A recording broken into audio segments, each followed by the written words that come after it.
Hi అండి, అందరికీ నమస్తే. Welcome back to my channel. ఈరోజు మనం చేయబోయే రెసిపీ ఎంతో టేస్టీగా ఉండే వడాపావ్. ఈ వడాపావ్ అనేది ఎక్కువగా ముంబై స్ట్రీట్స్లో చాలా ఫేమస్ అండి. దీని ఇంట్లోనే చాలా సులభంగా చేసుకోవచ్చు. సో లేట్ చేయకుండా వీడియో స్టార్ట్ చేద్దాం. ముందుగా వడాపావ్కి మసాలా పొడి ఎలా తయారు చేయాలో చూద్దాం. ముందుగా ప్యాన్లో 1 టేబుల్ స్పూన్ ఆయిల్ వేసుకోవాలి.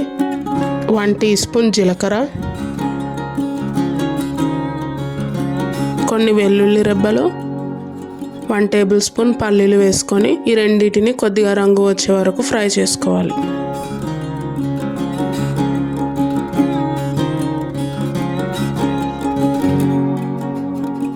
ఇవి వేగాక ఒక 10 ఎండుమిర్చి వేసుకొని కొద్దిగా ఫ్రై చేసుకోవాలి.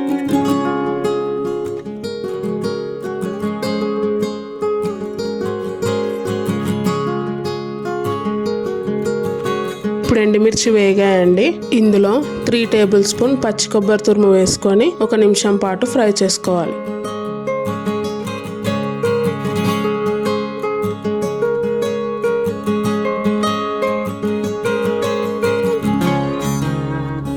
ఇప్పుడు ఇవన్నీ ఫ్రై అయ్యాయండి. స్టవ్ ఆఫ్ చేసుకుందాం. ఇప్పుడు దీన్ని కొద్దిసేపు చల్లార్చుకోవాలి.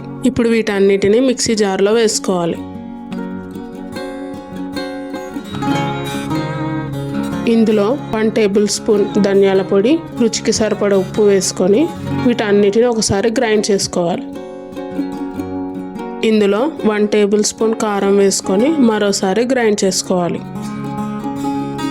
చూసారు కదా అండి, ఈ మసాలాని ఈ విధంగా పొడి పొడిగా గ్రైండ్ చేసుకోవాలి. ఇప్పుడు ఈ మసాలా పొడిని ఒక బౌల్లో వేసుకొని పక్కకు పెట్టుకోవాలి.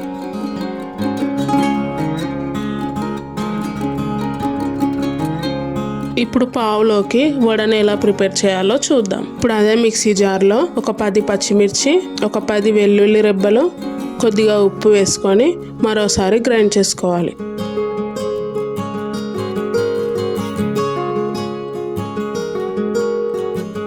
ఈ విధంగా కచ్చాపెచ్చాగా గ్రైండ్ చేసుకోవాలి. ఇప్పుడు ఒక బౌల్లో ముందుగా ఉడికించి పెట్టుకున్న ఆలుని స్మాష్ చేసుకోవాలి. వడాపావుకి ఆలు అనేది మరి మెత్తగా ఉండొద్దండి, ఇలా హాఫ్ బాయిల్లా ఉడికించాలి.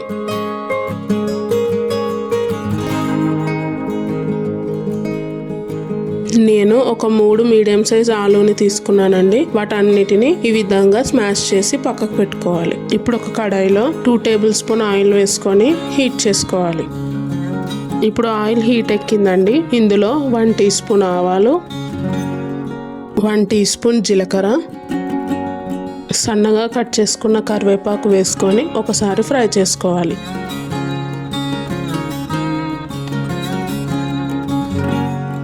ఇందులో ముందుగా మనం గ్రైండ్ చేసి పెట్టుకున్న పచ్చిమిర్చి పేస్ట్ వేసుకొని కొద్దిగా ఫ్రై చేసుకోవాలి.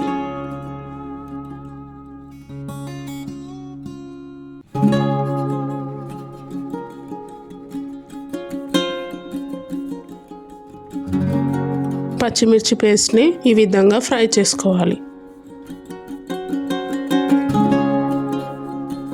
ఇందులో 1 టీ స్పూన్ అల్లం వెల్లుల్లి పేస్ట్, 1/2 టీ స్పూన్ పసుపు వేసుకొని అల్లం పచ్చివాసన పోయే వరకు ఫ్రై చేసుకోవాలి.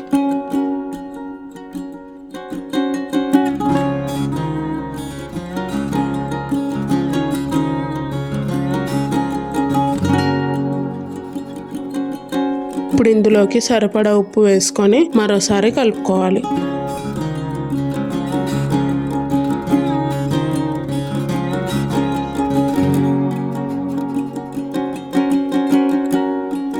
ఇప్పుడు ఇందులో మనం ముందుగా స్మాష్ చేసి పెట్టుకున్న ఆలుని వేసుకోవాలి. ఇందులో 1 టీ స్పూన్ ధనియాల పొడి వేసుకొని వీటన్నిటిని ఒకసారి కలుపుకోవాలి.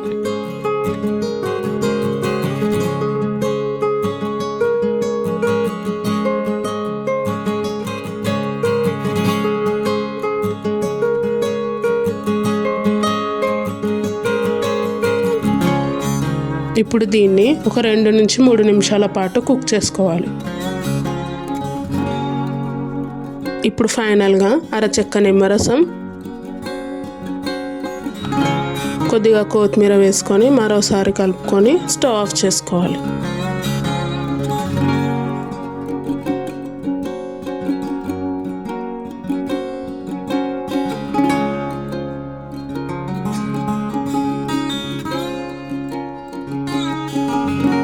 ఇప్పుడు ఇది కొద్దిగా చల్లారాక చిన్న చిన్న ఉండల్లా చేసుకొని పక్కకు పెట్టుకోవాలి.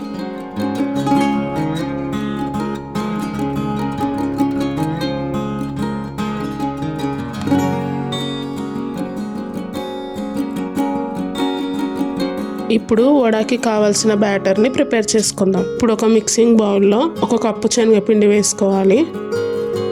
ఇందులో రుచికి సరిపడా ఉప్పు, చిటికెడు పసుపు, చిటికెడు వంట సోడా, ఒక 2 టేబుల్ స్పూన్ల వరకు వేడి చేసుకున్న నూనె వేసుకొని వీటన్నిటిని ఒకసారి కలుపుకోవాలి.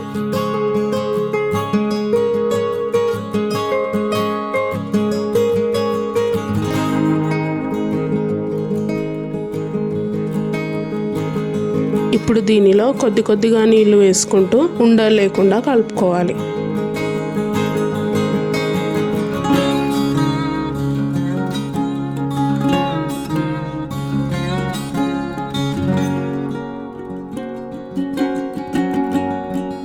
పిండి అనేది మరి లూజ్గా కాకుండా మరి టైట్గా కాకుండా ఈ కన్సిస్టెన్సీలో కలుపుకోవాలి. మీకు పిండి మరి లూజ్గా అనిపిస్తే మరో 2 చెంచాల శనగపిండి వేసుకొని పిండి కన్సిస్టెన్సీని అడ్జస్ట్ చేసుకోవచ్చు. ఇప్పుడు ఈ బ్యాటర్లో ముందుగా మనం ప్రిపేర్ చేసి పెట్టుకున్న ఆలు బాల్స్ని వేసుకొని ఈ విధంగా డిప్ చేసుకొని ఆయిల్లో ఫ్రై చేసుకోవాలి.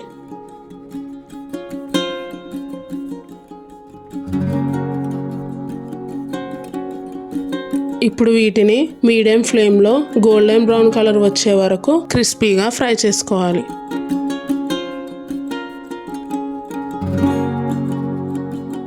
ఇప్పుడు ఇవి రెడీ అయ్యాయండి, తీసి పక్కకు పెట్టుకోవాలి.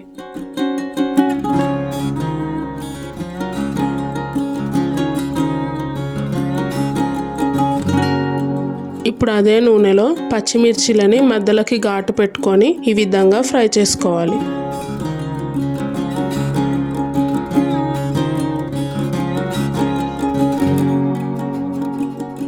ఇప్పుడు పావు బ్రెడ్స్ని తీసుకొని ఈ విధంగా మధ్యలోకి కట్ చేసుకోవాలి.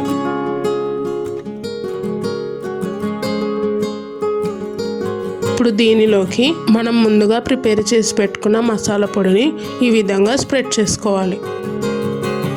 దీనిపై వడని ఈ విధంగా పెట్టుకొని దానిపై పచ్చిమిర్చి పెట్టుకుంటే వడాపావ్ రెడీ అయినట్టే. ఈ రెసిపీ కనుక మీకు నచ్చినట్లయితే లైక్ చేయండి, షేర్ చేయండి, కామెంట్ చేయండి అండ్ మరిన్ని రెసిపీస్ కోసం మా ఛానల్ని సబ్స్క్రైబ్ చేసుకోండి. Thank you for watching.